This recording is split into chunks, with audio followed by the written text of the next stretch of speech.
என்னோட ஸ்டைலில் cauliflower pakoda cook பண்ணலாமா? இதுக்கு நம்ம காலிஃப்ளவரை நல்லா வாஷ் பண்ணிவிட்டு ஸ்ட்ரெயின் பண்ணி எடுத்து வச்சுக்கோங்க. இதுக்கு தேவையான அளவு மிளகாய்த்தூள் 1 ஸ்பூன் ஆட் பண்ணியிருக்கேன். தென் 1/4 ஸ்பூன் மஞ்சள் தூள், தேவையான அளவு சால்ட். பின்ன இது கூட நல்லா மிக்ஸ் பண்ணிவிட்டு இதில் 1 ஸ்பூன் அளவுக்கு லெமன் ஜூஸ் இல்லைன்னா வினிகர், என்கிட்ட வினிகர் இருக்கிறதுக்கு நான் அதை ஆட் பண்ணியிருக்கேன். இது எல்லாத்தையும் மிக்ஸ் பண்ணிவிட்டு ஒரு 10 மினிட்ஸ்க்கு ரெஸ்ட் பண்ணி விட்டுக்கோங்க. ஸோ தட் நல்லா சாஃப்டாக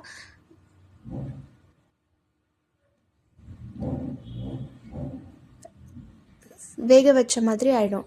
இப்போது இது ரெஸ்ட் பண்ணுற டைமில் நம்ம இன்னொரு பவுலில் கடல மாவு சேர்த்துட்டு, கடல மாவில் இது கூடவே மஞ்சள் தூள், தேவையான அளவு உப்பு, 1 ஸ்பூன் அரிசி மாவு, 1/4 ஸ்பூன் பெப்பர் பவுடர், இது எல்லாத்தையும் சேர்த்து நல்லா மிக்ஸ் பண்ணிவிட்டு தண்ணி ஊற்றி பஜ்ஜி மாவு கன்சிஸ்டன்சிக்கு மிக்ஸ் பண்ணி வச்சுக்கோங்க.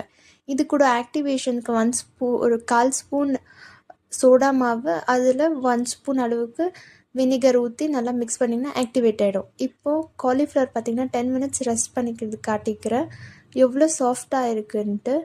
ஸோ இந்த மாதிரி ரெஸ்ட் பண்ணிட்டு பிறகு நம்ம காலிஃப்ளவர் எடுத்து இந்த பஜ்ஜி மாவில் நீட்டாக டிப் பண்ணி 2 சைடு எண்ணெயில் ஃப்ரை பண்ணி எடுத்தோம்னா டெலிஷியஸான காலிஃப்ளவர் பக்கோடா ரெடி.